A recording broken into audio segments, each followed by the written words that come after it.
अस्सलामुअलैकुम क्लास। आज के इस लेसन में हम जो इंग्लिश मीडियम बुक है उसका ये टॉपिक है एक लार्ज इंटेस्टाइन वो कवर अप करेंगे, और इसके साथ साथ उर्दू मीडियम जो बुक है उसके टॉपिक्स हैं कुछ, वो भी आज के इस लेक्चर में डिस्कस करेंगे।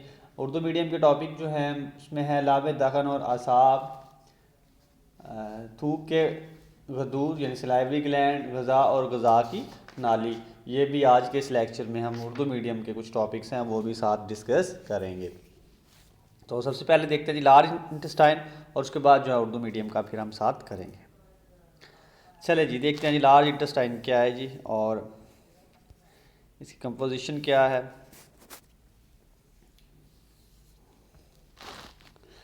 Large intestine is divided into the just like small intestine, इसके भी डिफरेंट पार्ट्स हैं, और इसके भी 3 पार्ट्स हैं, सीकम, कोलान एंड रेक्टम।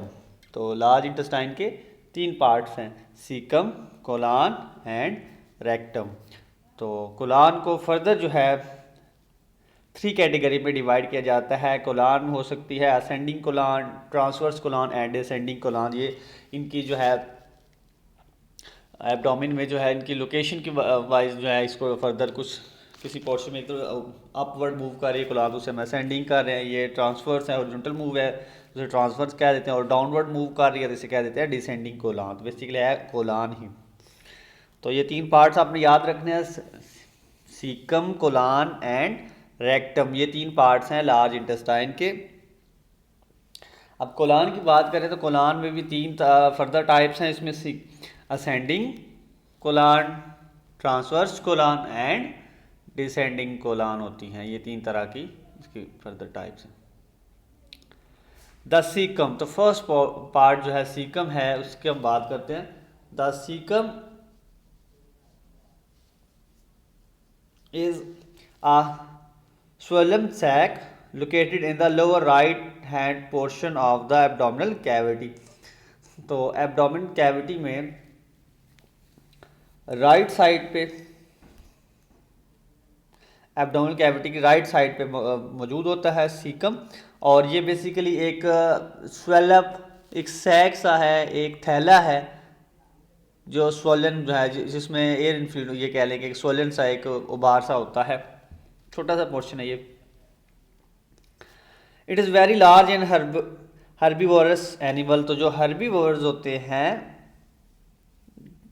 उनमें लार्ज होता है, जैसे कि हर्बीवोर्स में ये कह लें कि जो चारा खाते हों, ठीक है, हर्ब्स पे डिपेंडेंट हों, तो हर्बीवोर्स जो है एनिमल्स में ये प्रोमिनेंट होते हैं। The 2 important parts of the caecum in human are. अब सीकम के 2 इम्पॉर्टेंट पार्ट्स जो है, सीकम जो है एक सैक सा होता है, एक थैलानमा होता है, और इसके साइड से जो है एक फिंगर लाइक प्रोजेक्शंस होती है, वेस्टिजल, वर्निफॉर्म, अपेंडिक्स जिसे कहते हैं। तो सीकम से एक ब्लाइंड एंड निकलता है, एक ट्यूब से निकलती है जिसे हम कह देते हैं अपेंडिक्स, विच ऑफन बिकम डिजीज। तो जिसमें जो है बाज़ औक़ात कोई फूड जो है पेनिट्रेशन या पुट्रिफिकेशन ऑफ फूड हो जाए इसमें, तो फूड सीकम से फर्दर जो है आगे अपेंडिक्स में चली जाए तो उससे वहाँ पे इन्फेक्शन हो जाएगा, जिससे इन्फ्लेमेशन होगी और अपेंडिक्स में पेन फील होता है, जिसको सर्जिकली रिमूव कर दिया जाता है, क्योंकि बॉडी में इसकी यूज़ तो कोई नहीं है।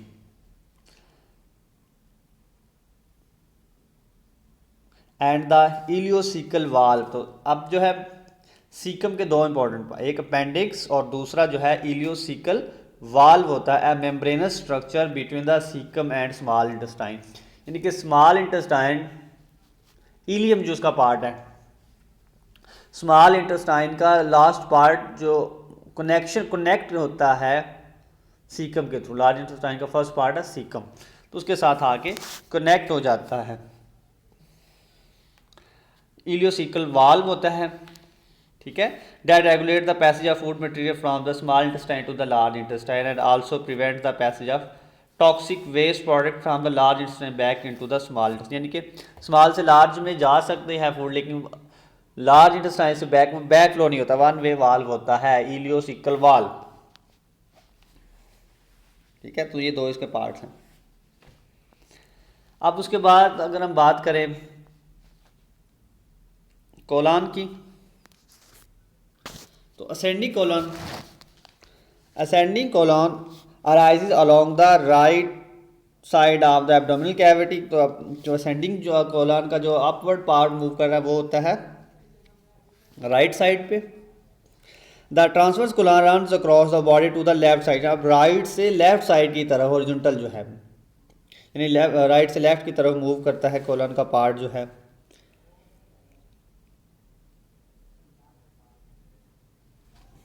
ठीक है, transverse colon runs across the body to the left side where the descending colon travels downward. ठीक है, तो ये भी डाउनवर्ड मूव करती है लेफ्ट साइड से। The sigmoid colon is the S shape portion of the large intestine. तो colon का जो है एस सिग्मॉइड कोलन भी होती है जी। As it enter the pelvic cavity, तो जैसे ये पेल्विक कैविटी में एंट्री करती है तो इसमें खम से होते हैं, इस वजह से सिग्मॉइड कोलन कह देते हैं, और ये एस शेप्ड होती है, ये भी कोलन का कंपोनेंट है। फिर थर्ड पार्ट हमने देखा था लार्ज इंटेस्टाइन का जो तीसरा पार्ट है, जैसे हमने कहा था जी रेक्टम अबाउट 15 सेंटीमीटर यानी 6 इंच लॉन्ग है ये। Is the almost straight terminal portion is the of the large intestine at the exit of the rectum called anal. अब रेक्टम ही जब जहाँ से बॉडी में एग्जिट कर रही होती है तो इसे हम कह देते हैं, इसका उसी पोर्शन को हम कहते हैं वो एनल है। And is a round muscle, तो एनल में रेक्टम जो है एग्जिट पॉइंट इसका एनल कहलाता है। एनल में जो है मस्कुलर राउंड मसल्स मौजूद होते हैं एंड स्फिंक्टर, और स्फिंक्टर मौजूद है that close is the anus. तो एनस को क्लोज करने के लिए जो है स्फिंक्टर और राउंड मसल मौजूद हैं जो इसको रेगुलेट करते हैं, इसकी ओपनिंग एंड क्लोजिंग को time to time. The large intestine has a smooth mucosal lining that secrete mucus to lubricate the waste material. तो लार्ज इंटेस्टाइन की वाल से जो है म्यूकोजा लाइनिंग होती है जिससे म्यूकस सेक्रेट होती रहती है, और जो है वेस्ट मटेरियल को जो है वो भी लुब्रिकेट करती रहती है उसको जो है, ताकि वो मूव भी फर्दर करता रहे।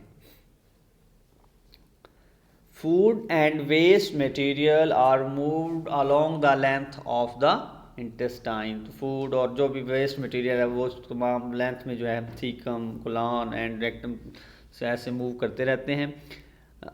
By the rhythmical contraction of the intestinal muscle, तो इंटेस्टाइन के मसल रिदम के साथ मूव कंट्रैक्ट रिलैक्स करते हैं जिससे पेरिस्टाल्टिक मूवमेंट प्रोड्यूस होती हैं, और ये पेरिस्टाल्टिक मूवमेंट जो है फूड को आगे प्रोपेल करती रहती है। These contractions are called peristalsis. इन कंट्रैक्शन को कहते हैं peristalsis which are basically produce by the intestinal muscles.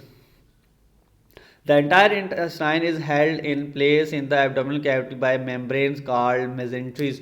अब जो इंटेस्टाइन जो है ये जो गुच्छा सा है ट्यूब्स का, इनके साथ जो है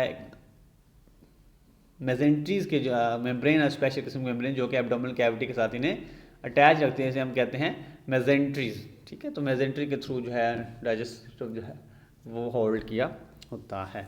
तो ये था जी एक टॉपिक हमारा लार्ज इंटेस्टाइन, इसको हमने कवर अप कर लिया। इसमें इसको अगर समराइज़ कर दूं तो कुछ इस तरह से होगा लार्ज इंटेस्टाइन वाला, कि लार्ज इंटेस्टाइन जो है बेसिकली ये एक पार्ट है डाइजेस्टिव सिस्टम का, और इसके 3 पार्ट्स हैं main, caecum, colon and rectum. अब अगर हम सीकम की बात करें तो क्लास हम बात कर रहे थे फर्स्ट, ये है जी एक लार्ज इंटेस्टाइन जो आपको वाइट कलर की नज़र आ रही है, इसके अंदर जो रेड कलर की नज़र आ रही है ये स्मॉल इंटेस्टाइन है। हम लार्ज इंटेस्टाइन के फर्स्ट पार्ट की बात करेंगे, उसमें हमने बात की first part is a caecum. तो आपने बात की सीकम में जो है 2 फर्दर कंपोनेंट्स होते हैं, अपेंडिक्स होता है और इलियोसिकल वाल्व होता है। तो ये नीचे जो है सीकम से एक थ्रेड लाइक स्ट्रक्चर जो आपको नज़र आ रहा है, एक उबार सा नज़र आ रहा है, इसे हम कहते हैं ये है अपेंडिक्स, वर्निफॉर्म वेस्टिजियल अपेंडिक्स जो है ये अपेंडिक्स होता है जी, ये राइट साइड में स्पेशली।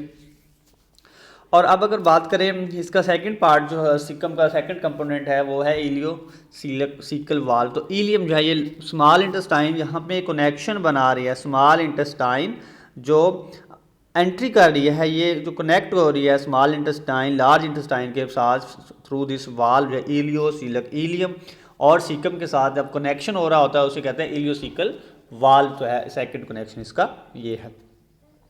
फिर हमने बात की कोलन की, तो कोलन जो है वो हमने बात की असेंडिंग कोलन जिस present on the right side पे होती है, असेंडिंग कोलन आ जाएगी। फिर जो है ये आप देखें ट्रांसवर्स कोलन, ये है जी transverse colon. Then there is, फिर हमने बात की ट्रांसवर्स कोलन राइट से लेफ्ट साइड मूव करते हैं, फिर आगे उसके बाद descending colon on the left side पे होती है डिसेंडिंग कोलन, तो ये डिसेंडिंग कोलन। और लास्ट वाला पोर्शन इसका कोलन का है सिग्माइड कोलन होता है, ठीक है। उसके बाद थर्ड कंपोनेंट जो है लार्ज इंटेस्टाइन का स्टार्ट हो जाता है, जिसे हम कहते हैं रेक्टम, और रेक्टम का जो लास्ट पोर्शन होगा उसे हमने नाम दिया है एनल, और एनल के गिर्द जो है राउंड मसल्स मौजूद होते हैं और स्फिंक्टर होते हैं जो कि टाइम टू टाइम जो है ओपन एंड क्लोज होते हैं, और इसमें एक पेरिस्टाल्टिक मूवमेंट होती है जिसकी वजह से फूड आगे मूव करती रहती है, और लार्ज इंटेस्टाइन की वाल से म्यूकस भी सेक्रेट होता है। तो ये था जी अब आपका इंग्लिश मीडियम का टॉपिक एक रह गया था लार्ज इंटेस्टाइन, तो वो आज के लेक्चर में हमने कवर अप कर लिया है। और अब हम जो है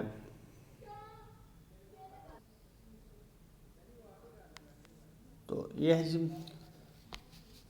कोर कोर्स बुक जो है उर्दू मीडियम के बुक जो है इसका हम स्टार्ट करेंगे। ये जो है पेज नंबर इसमें है 298, 298 पेज नंबर है उर्दू मीडियम की बुक का जो है, तो उसमें हमने स्टार्ट किया हुआ था मुंह में अम्ले इन्हज़ाम डाइजेशन इन माउथ जो है ये हमने पढ़ लिया था, और इसका जो है फिर रह गया था लाब दहन और असाब का जो है क्या कंट्रोल होता है, क्या काम होता है फूड की डाइजेशन में। देखते हैं लाब दहन और असाब, तो यहाँ से कंटिन्यू करते हैं। ये चीज़ हमारे रोज़मर्रा मुशाहिदे की है कि खाने के वक़्त मुंह में पानी आ जाता है, ये तो आपको आइडिया होगा। जब खाना हो, अच्छा मनपसंद खाना बना हो तो मुंह में पानी तो आ ही जाता है। ये क्या होता है? ये अमल बिल्कुल गैर इरादी तौर पर होता है। ये अमल खाना देखने, चखने या खाने की खुशबू से ही शुरू हो जाता है। तो बेसिकली जो है हम जब आइडिया करते हैं, उसको सोचते हैं, थिंक करते हैं उसका, यानी देखने से भी, और जब हम चखते हैं या उसकी स्मेल हमें आती है तो उससे जो है हमारे मुंह में पानी बाहर आता है, शुरू हो जाए। मुंह में पानी बाहर आने की दर्ज वजूहत हो सकता है। आप इसकी ज़रा डिटेल में देखिए क्या वजूहत है। नंबर 1, ज़बान से गज़ा मस होते ही जायके के हिसाब हिस्से अदा कर, तो गज़ा जो है ज़ुबान से टच कर जाएगी तो उससे जो है टेस्ट बर्ड जो होते हैं हमारी टोंग में, जो है ज़ुबान में होते हैं टेस्ट बर्ड, जो कि असाब जो है नर्वस सिस्टम की ब्रांचेस होती हैं, उनमें मुतहरक हो जाते हैं और मेडोला को पैगाम भेजते हैं। तो दिमाग का एक हिस्सा है मेडोला, वहाँ तक पैगाम पहुँचा देते हैं। मेडोला में लाब दहन के असाब का मरकज़ भी होता है जो सिलाइवरी ग्लैंड को अपना पैगाम भिजवाता है। तो मेडोला में जो है वो फिर लाब दहन के लिए स्पेशल मरकज़ होता है, वहाँ से वो पैगाम रिस्पॉन्स जो है जवाब भेजता है सब, जिसकी वजह से वो फिर क्या करता है जी, जिसकी वजह से लाब यानी सलाइवा बनने के अमल में यकदम तेज़ी आ जाती है। मेडोला फिर कहता है कि अच्छा अब खाना आ गया, अब इसको दर से पता डाइजेस्ट करने के लिए सलाइवा की ज़रूरत है, तो फिर उसके रिस्पॉन्स में सलाइवा प्रोड्यूस हो जाता है। ये अमल इन ग़िज़ाओं के साथ होता है जिन्हें पहले ना चख चुके हों, तो ये उन ग़िज़ाओं के साथ होगा जो पहले नहीं चखी नहीं थी आपने उसमें, तो फर्स्ट टाइम। अच्छा, सेकंड, ग़िज़ा का ज़ुबान को छूना ज़रूरी नहीं, सिर्फ ग़िज़ा का देख लिया जाना या ग़िज़ा को सूंघ लेना ही काफ़ी है, ठीक है। ग़िज़ा का देख लेना या सूंघ लेना। इसके अलावा अगर इस ग़िज़ा के जायके से हमारा मुँह पहले से आशना हो, अगर आपने देखा भी नहीं, चखा भी नहीं, खुशबू भी नहीं है, तो फिर भी पानी आ जाता है। तो फिर उसका मतलब ये है कि हम पहले से आशना हो, पहले से आपको मालूम हो कि ये ग़िज़ा किस तरह की है। तो इन तमाम सूरतों में कान, आँख से असाबी पैगाम दिमाग के मुख्तलिफ हिस्सों तक जाते हैं और वहाँ से लाब दहन बनाने वाले दूधों की तरफ आ जाते हैं। हम इमेजिन करते हैं, हम फील करते हैं अच्छा इसका टेस्ट इस तरह का होगा, ठीक है, तो वो जो है हमारे ब्रेन को चला जाता है और इसके साथ ही मुंह में पानी की मकदार में इजाफा हो जाता है। मुंह का पानी या लाब दहन दरअसल 4 काम करता है। अब जो लाब दहन है, जो मुंह में पानी आ जाता है, बेसिकली वो किसी पर्पज़ के लिए बनाया गया है वो, और उसके 4 काम है। नंबर 1 पहला काम तो है पानी है, तो लुब्रिकेशन का काम करे, ग़िज़ा का चबाना, जब चबाते हैं साथ नरम मुलायम कर देते हैं उसे, यानी मास्टिकेशन करते हैं, ठीक है। ग़िज़ा को चबाने में मदद देता है, नरम हो जाते हैं, उसको चबाने में आसानी हो जाती है। दूसरा केमियन हज़ाम, केमिकल डाइजेशन, केमिकल भी उसके साथ अटैच हो जाते हैं तो केमिकल उसकी डाइजेशन शुरू हो जाती है। ग़िज़ा का इंतखाब, सिलेक्शन ऑफ फूड, यानी कि किसी चीज़ को पसंद या नापसंद करना, कि हम जो पसंद की चीज़ हो वो खाते हैं, जो नापसंद हो वो हम नहीं खाते, जो कोई नाकस हो हम उसे भी नहीं खाते, ठीक है। ग़िज़ा का सिलेक्शन ऑफ फूड करते हैं फिर, और उसके बाद जब चबा लेते हैं, पहले सिलेक्ट कर लेते हैं, फिर जो है चबाते हैं, फिर हम केमिकल निज़ाम साथ साथ स्टार्ट हो जाता है। उसके बाद जब नरम मुलायम छोटे छोटे पीसेस कर लेते हैं, उसके बाद हम उसे निगल लेते हैं, ठीक है। तो ये 4 काम इसके होते हैं। नेक्स्ट है जी सलाइवरी ग्लैंड, यानी थूक के गदूद जो है कहाँ पे मौजूद हैं जी। तो थूक पैदा करने वाले गदूद 3 जोड़ों के सूरत में मुंह के अंदर मौजूद होते हैं, ठीक है। तो 3 जोड़े होते हैं हमारे मुंह में जो प्रोड्यूस करते हैं। इनमें सबसे बड़ा गदूद पैरोटिड है, यानी पैरोटिड ग्लैंड, 3 तरह ग्लैंड होते हैं, parotid gland, sublingual gland and सब मैंडिबुलर ग्लैंड्स होते हैं। ये 3 तरह के ग्लैंड्स होते हैं जो प्रोड्यूस करते हैं गदूदों को। थूक की गदूदों 3 तरह की हैं, पैरोटिड ग्लैंड, सब mandibular gland and sublingual gland, तो 3 तरह के होते हैं। इसमें अगर देखें तो सबसे बड़ा ग्लैंड जो है पैरोटिड ग्लैंड है, ये गुदा कान के सामने की तरफ मौजूद होता है, यानी कान के बिल्कुल सामने मौजूद होता है। और पैरोटिड का ताल्लुक गदूद की इस किस्म से है जो अपनी रतूबत को बिल्कुल बाहर निकालते हैं, यानी पैरोटिड ग्लैंड के अंदर जो है वो एक्सोक्राइन ग्लैंड होते हैं, यानी अपनी जो सेक्रीशन है वो ट्यूब के थ्रू जो है वो सेक्रेट करते हैं इनटू द ओरल कैविटी। इस गदा से एक नाली बालाई दाढ़, यानी ऊपर वाली दाढ़ जो है कि करीब खुलती है।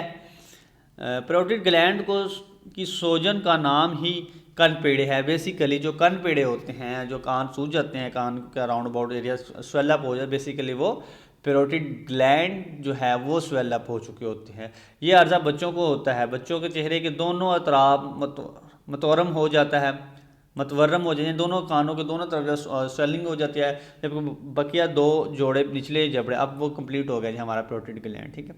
अब जो है बकिया 2 ग्लैंड जो हैं सलाइवरी ग्लैंड के 2 जोड़े जबड़े और ज़बान के नीचे होते हैं, सब मैंडिब्यूलर, ठीक है। ये जो है सब मैंडिब्यूलर जो होता है ये जबड़े के नीचे होता है, ठीक है। और उसके बाद सब लिंगुअल जो होता है, दूसरा सब लिंगुअल जो ज़बान के नीचे होता है, में अपनी डक्ट्स खोलते हैं, मुंह में थूक का पैदा होना रद्द-ए-अमल या तहरीक का नतीजा होता है। तो ये 3 तरह के ग्लैंड्स हैं। पिक्चर भी कोई इसमें क्लियर नहीं, तो अभी आपको पिक्चर भी दिखा, ये है जी 3 तरह के ग्लैंड जो है हमारे माउथ में मौजूद होते हैं। आप ये देख सकते हैं, ये जो बड़े वाला ग्लैंड जो है ये ईयर बना हुआ, ईयर के नीचे जो है पैरोटिड ग्लैंड होता है और इससे ट्यूब निकलती है। और हमने ये बात की जो ऊपर वाली जो है मोलर है, दाढ़ है, ऊपर वाली दाढ़ के करीब से ये निकलता है। और उसके बाद हमने बात की कि 2 और होते हैं, एक जो है जबड़े के नीचे होता है जिसे सब मैंडिबुलर ग्लैंड कहते हैं, ये नीचे वाला आप देख सकते हैं, और ये भी अपनी सेक्रीशन जो है ट्यूब्स के थ्रू आगे मूव करता है। और उसके बाद जो है सब लिंगुअल ग्लैंड्स होता है, एक सब लिंगुअल ग्लैंड भी अंडर द टंग जो है इसके नीचे मौजूद होता है। इस तरह से ये तीनों ग्लैंड सलाइवा प्रोड्यूस करते हैं। नेक्स्ट हम बात करें ग़िज़ा और ग़िज़ा की नाली जो है एसोफेगस जो है इसकी बात करें। मस्कुलर टिश्यू, अज़लाती टिश्यू जो है से बने हुए ग़िज़ा की नाली की लंबाई तकरीबन 25 सेंटीमीटर होती है। तो हमारी ग़िज़ा की नाली जो है जिसे हम एसोफेगस कहते हैं, ये इसकी लेंथ जो है वो 25 सेंटीमीटर होती है। खाई और पी जाने वाली तमाम अशिया इस नाली में से गुजरकर मैदे के मुंह तक पहुंचती हैं। ये जो भी हम खाते हैं वो फिर स्वेलन जब हम करते हैं तो वो एसोफेगस के थ्रू ही स्टमक तक पहुंचती है। ग़िज़ाई नाली जिसे हम एसोफेगस भी कहते हैं में अज़लात की दोहरी तरतीब होती है। तो इसके अंदर जो मसल्स होते हैं, जो 2 तरह के मसल्स, अज़लात की एक परत लंबाई के रुख दूसरी दायरवी होती है, यानी कि 2 तरह के muscle, longitudinal muscle and circular muscle जो होते हैं 2 तरह के। लेंथ वाइज लंबाई के वाइज भी इसमें मसल एक तरतीब होती है, और दूसरी तरह के मसल जो है इसके गिर्द राउंड से गोल गोल मसल जो है इसके गिर्द घूम रहे होते हैं। तो 2 परतें होती हैं, ठीक है, लंबाई के रुख और दायरवी।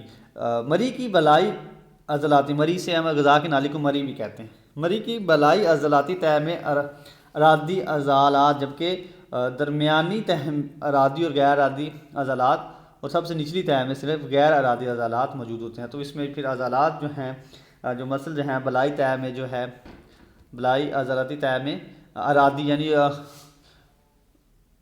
वॉलेंट्री और इनवॉलेंट्री जिसे हम बात की, तो अरादी जो होते हैं वॉलेंट्री इनवॉलेंट्री होते हैं। दरमियानी तय में दोनों तरह के होते हैं, यानी अरादी तन और गैर अरादी तन, यानी वॉलेंट्री और इनवॉलेंट्री। निचली तय अंदर वाली तय जो होती है उसमें गैर अरादी अजालात पाए जाते हैं। मरी की दीवार 4 किस्म की खुलियों से मरतब होती है। तो इसमें 4 तरह के खुलिये बने होते हैं, तो ये आप देख भी सकते हैं इसमें जी।